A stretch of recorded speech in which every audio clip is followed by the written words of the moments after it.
देखिए, ये एक बहुत अनफॉर्चुनेट और दुखद घटना घटी और 10 मार्च को जैसे ही शिमला जिला पुलिस को पता लगा कि लेट श्री विमल नेगी जी मिसिंग हैं, जिला शिमला पुलिस ने तत्काल अपनी कार्रवाई की, परिवार के साथ सहयोग किया, परिवार ने भी पुलिस को सहयोग दिया और उन सभी संभावित जगहों को तलाशने का प्रयास किया जहां पर लेट श्री विमल नेगी जी के जाने की संभावना थी। इसी दिशा में हमें पता चला कि विमल नेगी जी आखिरी बार घुमारवीं बस स्टैंड पर देखे गए और उसके बाद उनका कोई पता नहीं चला। हमारे भरसक प्रयास करने के बाद 15 मार्च को हिमाचल प्रदेश पुलिस महानिदेशक ने एक स्पेशल इन्वेस्टिगेशन टीम का गठन किया। उस स्पेशल इन्वेस्टिगेशन टीम में उन्होंने अपने जो सिलेक्शन ऑफ ऑफिसर थी वो स्वयं की और एडीजीपी सीआईडी को उस एसआईटी का मुखिया बनाया और उसके बाद जो दायित्व था तलाश करने का और उसके उपरांत जो भी कार्रवाई होनी थी वो उस एसआईटी 1 जो तलाश करने वाली एसआईटी थी उसके द्वारा की जानी थी। और 18 तारीख मार्च महीने में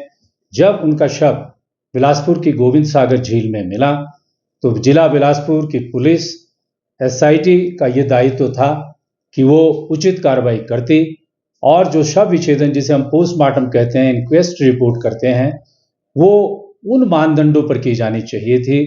जिन मानदंडों के अनुरूप इस तरह के जो गंभीर विषय होते हैं उस पर वो सही तरीके से खरी उतरे। इस एसआईटी ने क्या किया क्या नहीं किया उसकी इन्वेस्टिगेशन भी हमने की है, क्योंकि वो इन्वेस्टिगेशन फाइल का विषय है। उन सब चीज़ों को तो अभी मैं ज़्यादा प्रकट नहीं करूंगा, लेकिन हमने एक सत्यता, प्रक्रिया, कानून और उसके दृष्टिगत इन्वेस्टिगेशन की है जिससे श्री विमल नेगी जो लेट विमल नेगी जी उनकी जो जिस प्रकार की रहस्यमय परिस्थितियों में मृत्यु हुई उस सब की सच्चाई सबके सामने आए। हमारी हमेशा उस परिवार के प्रति गहरी संवेदनाएं रही हैं और जब एचपीपीसीएल के बाहर उन्होंने अपना धरना प्रदर्शन रोष प्रकट किया था तो उस समय भी मैंने उनके परिवार को आश्वस्त किया था कि मैंने अपने 26 साल की जो मेरी पुलिस की प्रोफेशनल इंटीग्रिटी और ऑनेस्टी है उसके हिसाब अनुरूप मैं उस केस को इन्वेस्टिगेट करवाऊंगा और करवाऊंगा। और उसी दिशा में हमने एक इंटीग्रेटेड इन्वेस्टिगेशन के लिए एक बहुत लंबी चौड़ी एक्सपीरियंस टीम बनाई और एक डिफाइंड कंटूर जो है उसका इन्वेस्टिगेशन का तय किया। उस इन्वेस्टिगेशन टीम ने जितने भी मानदंड इन्वेस्टिगेशन के हैं, जितने भी साक्ष्य चाहिए वो सारे के साक्ष्य जो है पिछले 40-45 दिनों में एकत्र किए हैं, वो हमारी फाइल में मौजूद हैं। वही हमने अपनी स्टेटस रिपोर्ट जो इंडिपेंडेंट स्टेटस रिपोर्ट है समग्र रूप से माननीय अदालत के सामने रखी थी और माननीय अदालत की विजडम में जो फैसला है उसके ऊपर तो कोई टिप्पणी नहीं की जा सकती है, लेकिन मैं पूरे दायित्व के साथ ये कहता हूं कि हमने ईमानदारी के साथ सच्चाई की पता लगाने का प्रयास किया है और हम इस बात को स्वयं जानते हैं कि हमने कितनी ऑनेस्टी से और कितनी मेहनत से इस दिशा में जो कदम उठाए जाने चाहिए थे वो सिंगल हैंडेडली उठाए हैं और भरसक प्रयास किए हैं और इस प्रकार के साक्ष्य एकत्र किए हैं जिससे कहा जा सकता है कि विमल नेगी जी की मृत्यु में जो पॉजिटिव फैक्टर हैं, जो क्राइम है और जिस प्रकार की मनोस्थिति उनके अंदर पैदा की गई और जिस प्रकार का व्यवहार उनके साथ किया गया वो सारा के सारा इस प्रकार का था कि वो एक साधारण जिसको कहते हैं कि सिंपल कंडीशन में इम्प्रॉपर अनकॉल्ड बिहेवियर था और कोई भी व्यक्ति जो है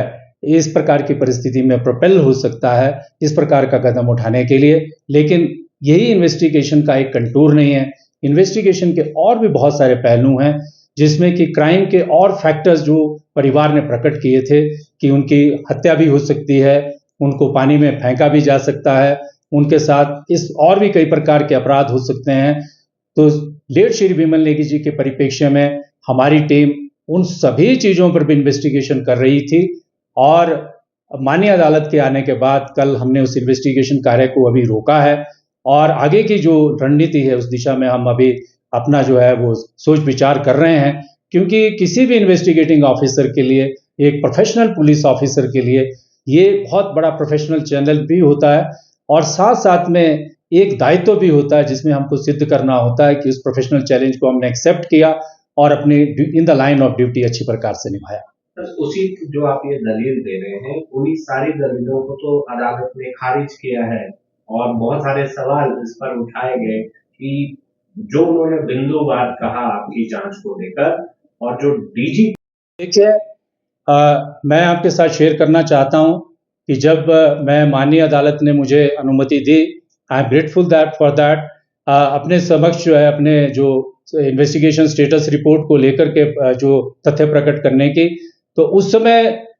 एक पूरा उसमें लाइव स्ट्रीमिंग हो रही थी। उस लाइव स्ट्रीमिंग को जो है हिमाचल प्रदेश हाई कोर्ट के नियमों के विपरीत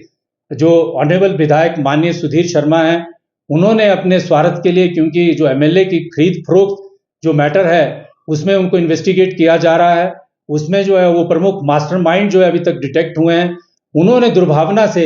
मेरे प्रति दुर्भावना से और मेरी प्रोफेशनल इंटेग्रिटी को क्वेश्चन करने के लिए और जनता को ये दर्शाने के लिए कि मेरा किस प्रकार से माननीय अदालत में जो है वो उन्होंने ऐसा दर्शाया और बहुत नेगेटिव तरीके से पिक्चर को पोर्ट्रे किया, वो सारा का सारा नहीं किया जा सकता था रूल्स के हिसाब से। और उस संबंध में मैंने कल एक पिटीशन दायर की है और माननीय अदालत से ये भी उसमें प्रेयर की है कि कंटेम्प्ट ऑफ प्रोसीडिंग्स के साथ साथ कॉपीराइट और इंफॉर्मेशन एक्ट में उनके खिलाफ कार्रवाई की जाए। सर, जब इतनी बातें खुल गई हैं